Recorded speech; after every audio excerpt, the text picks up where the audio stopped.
Hello there, I'm Monica Reinagel, and you're listening to the Nutrition Diva podcast, a show where we take a closer look at nutrition trends and headlines, explain what the latest research means for you, and answer your nutrition questions. Welcome. My guest on the podcast today is Jill Weissenberger. She's a good friend. She's also a registered dietitian nutritionist, a certified diabetes care and education specialist, which will be important for reasons you're about to hear, and also the author of Prediabetes, a complete guide. And let me just say, it is a complete guide, and it's also just now out in a newly updated second edition. Welcome to the podcast, Jill, and congratulations on the new edition. Thank you. I'm so excited and I'm glad to be here and be able to chat with you today. Well, the timing for this conversation could not be better because just a couple of days after I received your note announcing the release of the new edition, I got the results of some blood work that had been done as part of a routine physical. And I clicked it open, expecting to see nothing but good news. And my fasting blood glucose reading, my blood sugar reading, was 101. And it had a little H next to it to indicate that this reading is considered high. And in fact, a fasting blood glucose between 100 and 124 meets the diagnostic criteria for prediabetes. So this topic just got super personal for me. I bet. So my fasting blood glucose was just barely over the line that would tip you into that category. And it seems a little crazy that 99 is fine, but 101 is pre-diabetic. So obviously they've got to put the line somewhere. Right. But this isn't just a light switch that gets turned on and off. It's really more of a continuum, isn't it? Exactly. It is a continuum. But one thing I want you to understand is this was a 1 second snapshot of what your blood sugar was. Mm-hmm. So we couldn't diagnose you with prediabetes if it's at 101 or if it's at 111. If that's the only snapshot we've looked at, we always take 2 measurements. So that's the first thing I would suggest that you do before you start worrying that you have prediabetes, is that you get a second measurement. Now, would that only be a measurement of blood glucose, or would there be other things we might measure? You could measure the fasting blood glucose again. Mm-hmm. You could measure the hemoglobin A1C, which is a measure of it's an estimate of blood sugar levels of about 12 weeks.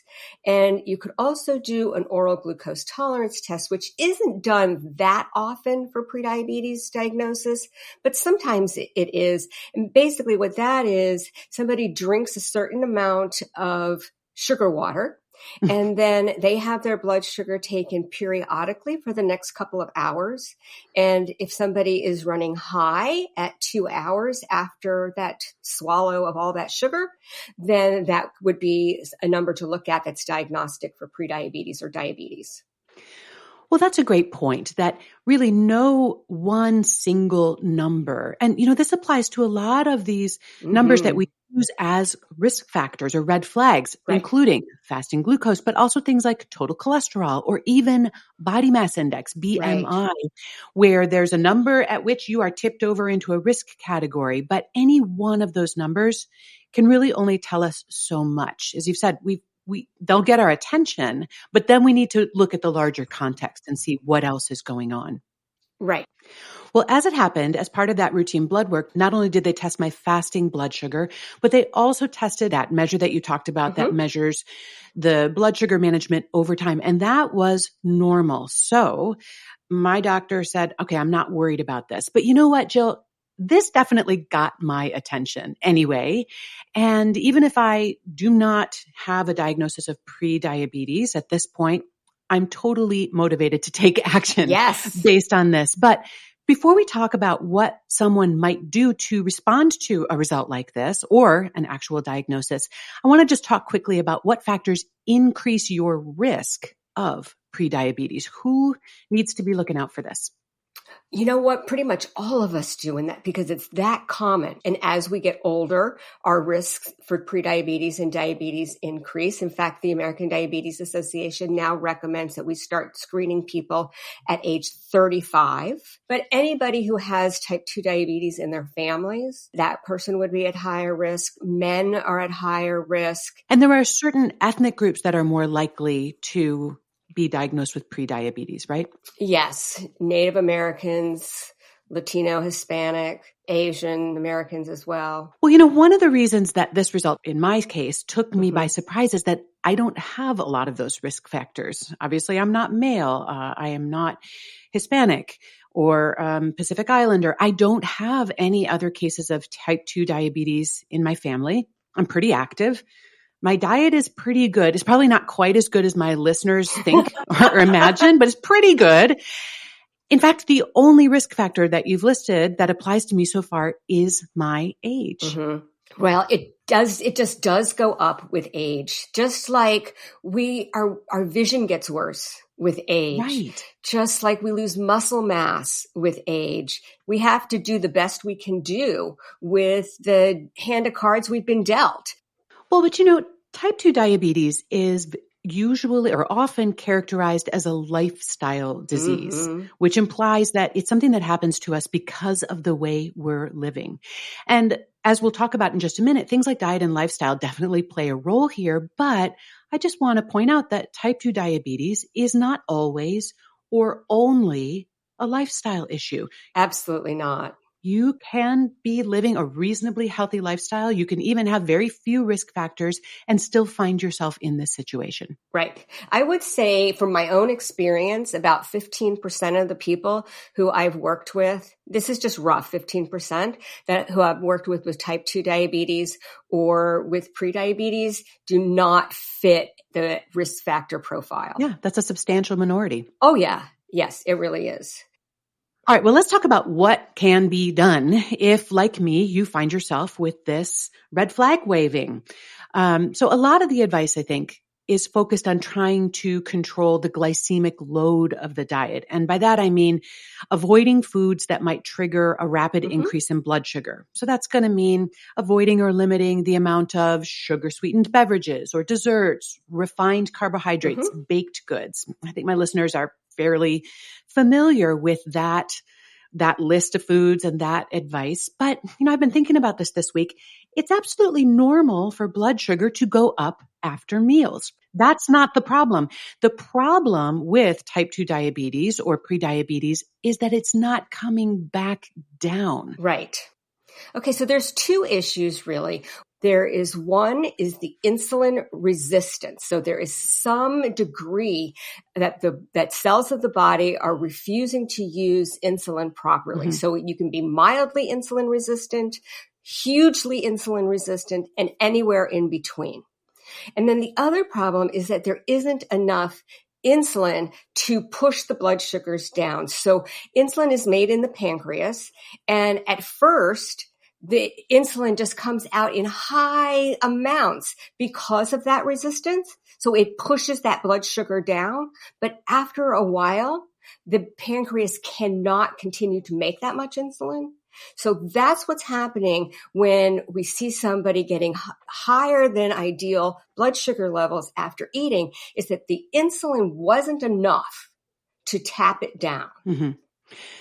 Well, this issue of insulin resistance, where the insulin is there, but the cells just don't seem to be listening. They're not responding to that signal. Right. Because insulin's normal job is to clear sugar out of the blood and into the cells, the muscles, wherever, so that it can be used in metabolism. So that insulin sensitivity, I was trying to think of an analogy for this. My listeners know I always love to come up with analogies, and here's what I came up with. Tell me if this works.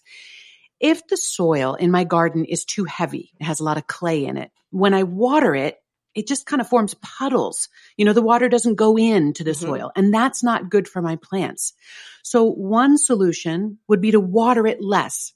And the analogy for that would be to avoid foods that cause a high rise in blood sugar. But another solution would be to work some organic matter into that soil, which would allow the water to sink in and nourish those plants. And the analogy there would be to increase insulin sensitivity so that the sugar is cleared into the muscle. Does that work? Yes. It's perfect. So that's what we have some control over is improving our insulin sensitivity. And I don't mean to say that anybody with insulin resistance can reverse that. That's not what I mean at all. But we do have some strategies, some lifestyle strategies to improve our insulin sensitivity. Yeah, let's get into those. Start with the most impactful thing that we can do to increase insulin sensitivity and enhance our body's ability to clear that blood sugar that occurs after meals into the cells. Okay, number one, it might sound strange coming from another registered dietitian, but it is actually not diet related, but physical activity related. I cannot emphasize how important exercise is. And here's the thing. A lot of people are very active, but they're not doing a lot of different types of activities. And when it comes to overall health and insulin sensitivity and glucose or blood sugar removal specifically, we need to have different types of activity. And I'm going to put it into three categories.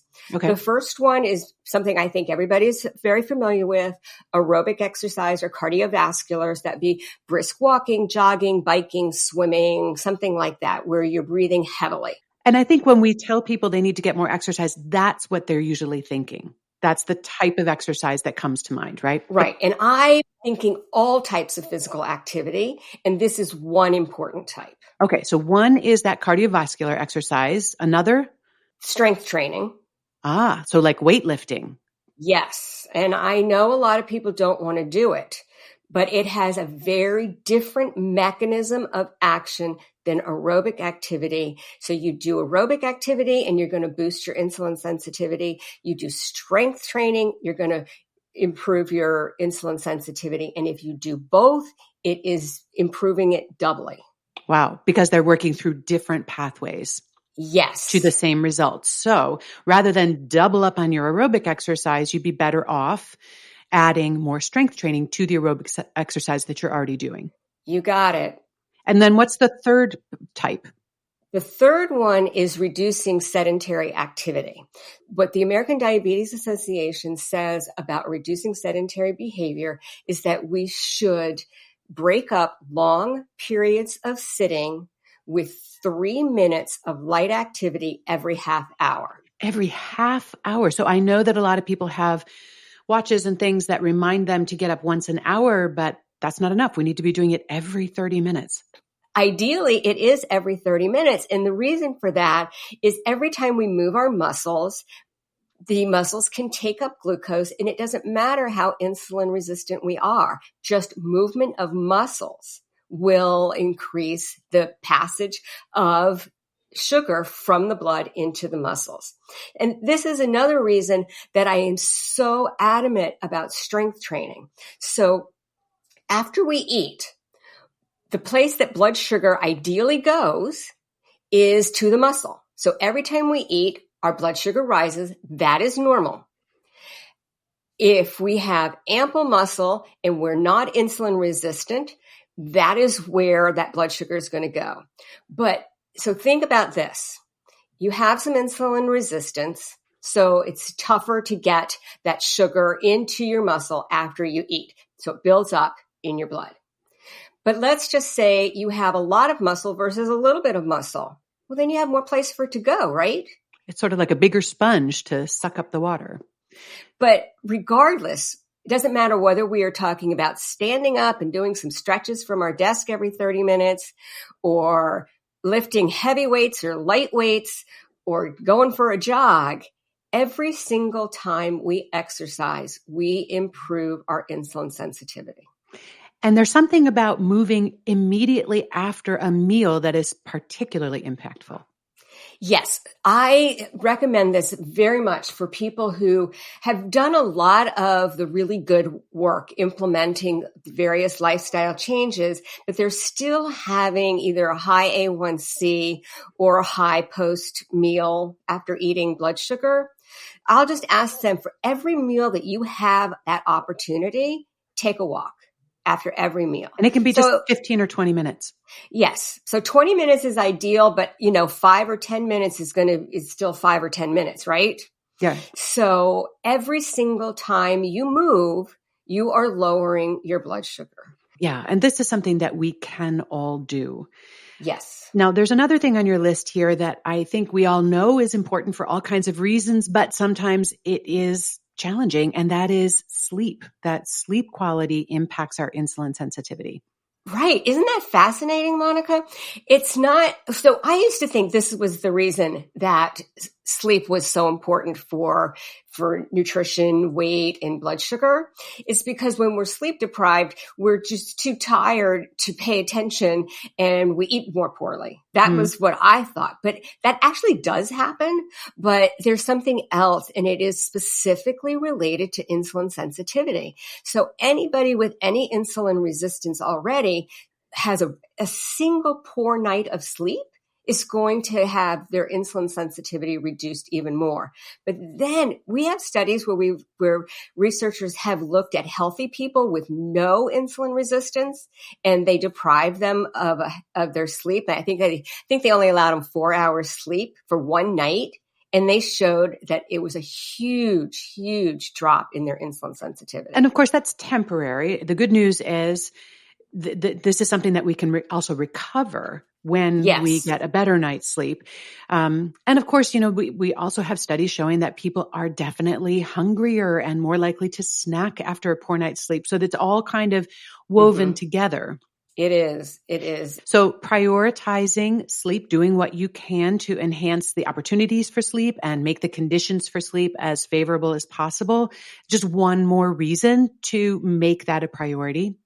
I'll just quickly mention that smoking is definitely a risk factor or even a direct cause of type 2 diabetes. There's a connection there. I think most people have plenty of reasons already to look at smoking cessation as a really important priority for health preservation. Sure. But there's one more thing I want to talk about, and that is something that we can do to increase insulin sensitivity is to eat more fiber. And the reason that I want to mention this is that a lot of dietary advice for handling type 2 diabetes or prediabetes is about avoiding carbohydrates. And fiber is only found in carbohydrate foods. That's right. Fiber is a carbohydrate. Right. So what is the link specifically between fiber and higher fiber foods and insulin sensitivity?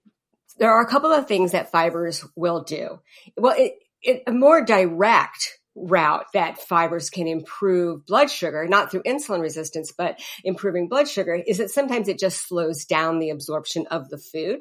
And the release of sugar into the blood. So that's one way, but it actually can have an effect on insulin sensitivity. And this is a process that occurs by our gut microbes. So those gut microbes are hungry little beasts. And so if we feed them well, if we feed them the right types of fibers in the right amounts, then they will ferment them. Basically, they are eating them. And in the process, these microbes produce compounds that are beneficial to us. One of those compounds is called butyrate. One of those functions is it improves insulin sensitivity. Now, there are also a bunch of dietary supplements that are marketed for their capacity to lower blood sugar or improve blood sugar control. I get emails from listeners constantly asking about these. The things like chromium, cinnamon, apple cider vinegar, berberine. There's even some probiotics that are specifically targeted for blood sugar. Right. And in each of those cases, there is actually some research to support some beneficial effect on blood sugar. But I just want to put this in perspective, like how significant would the impact of those kinds of supplements be compared to the other lifestyle modifications that we're talking about? I mean, are they worth the money? So if somebody is struggling to improve their blood sugar, they're trying to reverse prediabetes or make sure they don't get type 2 diabetes, there's a lot of things to do and it can feel very overwhelming. So because of that, it might seem like, oh, I'll just take this natural supplement pill and that will be a good thing to do. But to take that instead of doing the work of figuring out how to make those lifestyle changes fit into your routines, I think is misguided. For one thing, it is very expensive. It is not guaranteed to make a benefit. And I think can be very distracting from things that we know are really important, like taking that walk after a meal, like getting up every 30 minutes to 60 minutes or however often that you can, by taking the time to prep some food, to make a salad, things like that. Yeah. I also think sometimes they can generate a false sense of security where Exactly. we feel like, well, I got this covered. I'm taking the blood sugar pills. And so therefore I'm covered. And that is definitely not the case. These are not going to work in the absence of other appropriate lifestyle modifications. Not typically, no. But, so there's two things that you mentioned there that are, in most people's cabinets: cinnamon and apple cider vinegar. And Sure. if it's not in your cabinet, you can certainly go and get it.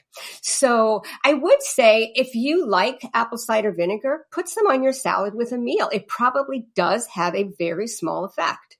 And the same with cinnamon. But I think there's a difference between using these as foods and using them as supplements. Exactly. Yeah. So incorporate them into your meal plans, into your recipes to the extent that you enjoy them and get the benefit that way.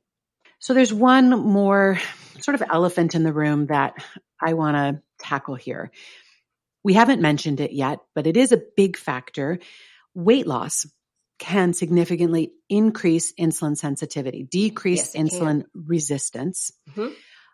But many in our profession of nutrition and dietetics are now advocating for a weight neutral approach to diabetes care and diabetes prevention. In other words, let's not worry about changing body weight. Let's just focus on these other things, even though we do know that it can have a very beneficial effect. I'm curious to know, what's your take? How do you handle that with your patients? I do believe that body positivity and weight loss can go together. Mm-hmm. So I am all for body positivity. I am so much against, body shaming and self-shaming. I think these are terrible ways to go through life. But at the same time, I also think we cannot deny how strong the research is that carrying excess weight can be very unhealthy. And for somebody who is looking to reverse high blood sugar or to manage high blood sugar, that's an obvious place to go. It is an obvious place to look at weight loss. That being said. Well, and before we go on, I just want to point out that even relatively modest amounts of weight loss can make a big difference here. We're not talking about getting everybody down to their, wedding dress size. We're talking just even 5% of your current body weight can significantly increase insulin sensitivity. Right. So 5%, that's 10 pounds for somebody who weighs 200 pounds. Mm-hmm. And what we've seen in studies is that it makes the liver, the fat tissue, and the muscle tissue all more insulin sensitive. And it also reduces fat in the liver. So it makes a difference. Big difference. Yeah. Yeah, it does. But even without weight loss, the lifestyle changes that we've been talking about can also be really meaningful, really impactful. Yes, they work. We have studies to show that it works. I have people who just have decided they don't want to try to lose weight anymore because it's emotionally difficult. Mm-hmm. And so they just don't want to try to do that anymore, but they're certainly interested in their health. They've done beautifully. So many people have done so well with just lifestyle changes without weight loss. And then sometimes weight loss is a side effect of the lifestyle changes. Exactly. Yeah. Jill, this has been super helpful, both for my listeners, but also for me, as is your book, Prediabetes, A Complete Guide. As I said, it's out in a brand new second updated edition. But you also have put together a free prediabetes checklist for listeners, and we're going to put a link to that in our show notes. And listeners can also find you on Facebook, Twitter, and Instagram. You're at Nutrition Jill on all of the social media platforms. And of course, your website, which we'll also link to, is jillweisenberger.com. And that's Berger, Berger. But thank you so much for sharing your expertise, for talking me through this scary finding, and for your new edition of the book. Oh, I'm so excited to talk about this topic and to talk to you and your audience. And thank you, because I'm very excited about the second edition as well. Great. We will link to that in the show notes. And thanks very much, Jill. We'll see you again soon. Yes, I hope so. And thanks to everyone for listening. If you have a question you'd like me to answer, you can email me at nutrition@quickanddirtytips.com or leave me a voicemail at 443-961-6206. Also, please come check out my other podcast. It's called The Change Academy, where we talk about what it takes to create positive behavior change, both in our own lives as well as in our workplaces and communities. You'll find it wherever you listen to podcasts. Just search for Change Academy. This is Monica Reinagel, and the Nutrition Diva is a Quick and Dirty Tips podcast. My team includes our director of podcasts, Adam Cecil, audio engineer Nathan Sems, Davina Tomlin runs our marketing and publicity, Holly Hutchings is our digital operations specialist, Morgan Christensen is our podcast operations and advertising specialist, and Cameron Lacey is our intern. That's all for this episode. I'll see you next week.